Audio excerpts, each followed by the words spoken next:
So, good morning mga Jai. So, 8:30, anong oras na ba dito? 8, ayan, 8:44 na. 8:44 a.m. mga Jai. Nagisisig na na yan ng 8:30. So, pinadede ko muna siya. Ayan siya mga Jai. Ayan, ang bata. So far, so good naman siya mga Jai. Kasi 9 pa lang natulog na si Sanaya. Tapos, eto, dito, hindi na siya dumede ng gabi. Ito na yung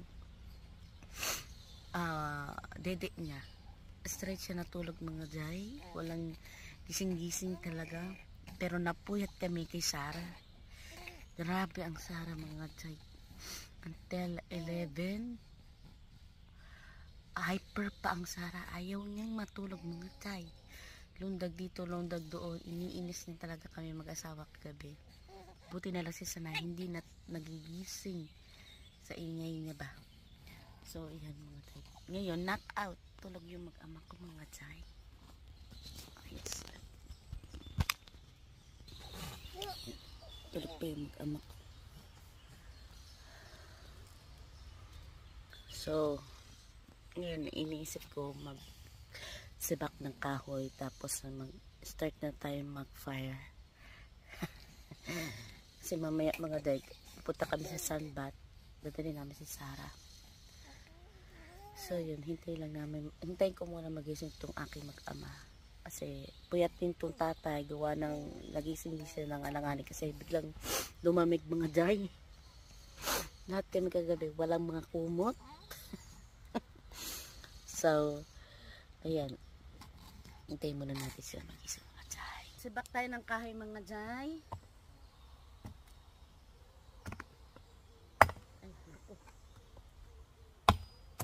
Hindi matilos.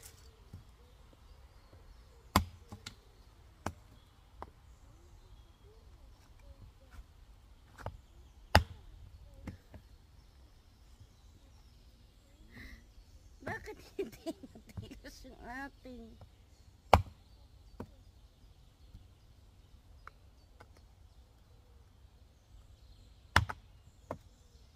Hindi tayo hindi matilos mga Jai.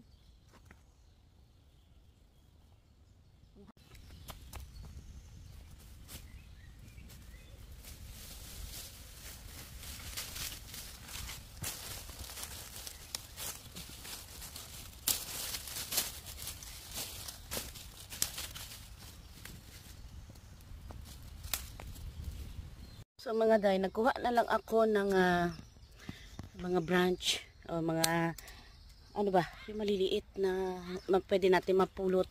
Mas mabilis kasi mag-apoy kumpara doon sa binili naming kahoy yung kahoy na binili ni Papa Ling. Naalala ko nung bata ako, nakakasaing ako nito mga Jai sa mga kapag wala kaming gas. Wala naman talaga kaming gas mga Jai. Madalas kaming kahoy talaga mga Jai. Bihira lang kami makabili ng gas mga Jai. Naku, masaya kami kapag meron nun. Kaso lang, sobrang mahal na nung panahon na yon.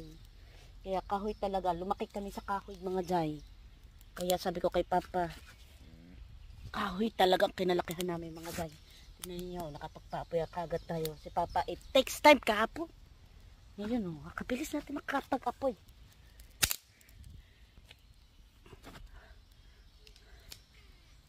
Oh, ngayon, nakapagpa-apoy tayo, di ba? Kaya natin ngayon mag-aamang ko, natutulog pa. Kaya ako naman muna matulog sila. Kasi hindi pa naman sila makabangon-bangon paano maayos. Tapos saka natin ilagay yung kahoy, di ba? Saka natin ito ilagay yung mga kahoy. Yung kahoy na pwede natin panggatong mga Jai, di ba?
At syempre mga day, after nating kumain, no?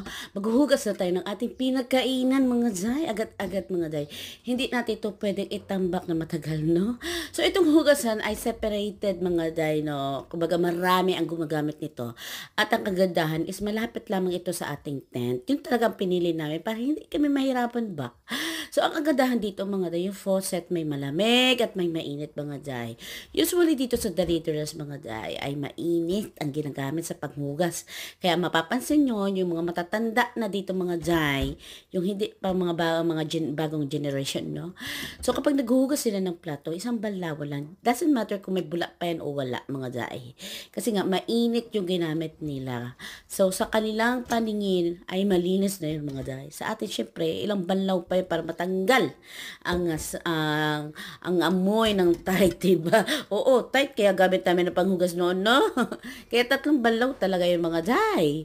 So dito isang balawan lang. So dahil nga generous ang ating tubig mga day, syempre, paisa-isa na natin to hugasan mga day, di ba? So, ayun mga day. So, parang ko talaga na-feel tong pamumuhay ko namin dito sa gubat ba? Kasi parang ba ako bumalik? Kasi naninirahan talaga kami sa tabing ilog mga day. Gantong-ganto ang pamumuhay ko sa tabing ilog talaga. Pero kagandahan, sa bukal ako naghuhugas mga day. Maganda yung bukal namin sa Santo Domingo, Santa Rosa, Laguna. Oh, shout out sa inyo mga jay. So, ayun o, mga jay. O, diba, yung dating tagahugat doon sa ilog, dito na sa Europe yung mga jay. Diba, may konting level. Hello, mga jay. So, ngayon, anong oras na? Alas 4 na mga jay. At akala namin uulan nga. And, ayan, wala.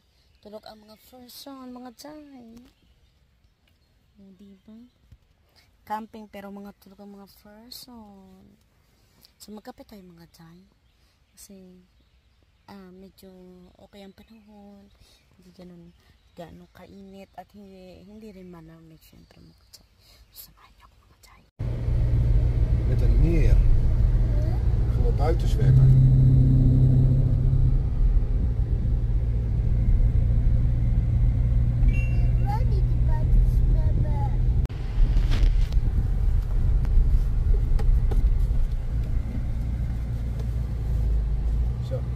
Hello mga jay, gabi na nga dito mga jay. Tignan nyo naman ang aking mag-ama. Hindi pa nanawa sa kahoy mga jay. So ngayon ay 10 na ng gabi. So magkakape kami ni Papa. Sarap, gising pa. So tulog ng mga jay. So napagod din kami kanina, swimming kami mga jay. Hindi ko na napakita sa inyo kasi nabisi na ako sa 2 bata mga jay. Kaya bukas balik ulit kami doon mga jay. So this is our second day. And it's really fun mga jay. Try nyo din mga gantong outdoor activities, yung pagka-camping. O sa may pamilya. Sa gubat. Ewan ko lang kung safe sa Pilipinas yung mga jay. Pero sa ibang bansa tulad ng Europe, Canada, US, uso-uso yung mga ganito. Yung nagka-camping during mid-year ng summer. Kasi hindi na ulan. So, salamat sa inyo panonood mga jay. And see you in my next vlog. And don't forget to subscribe our YouTube channel. And drop comment down below. At i-share na rin ang ating videos para maraming makapanood mga jay. So, yun lamang mga jay. Check jay.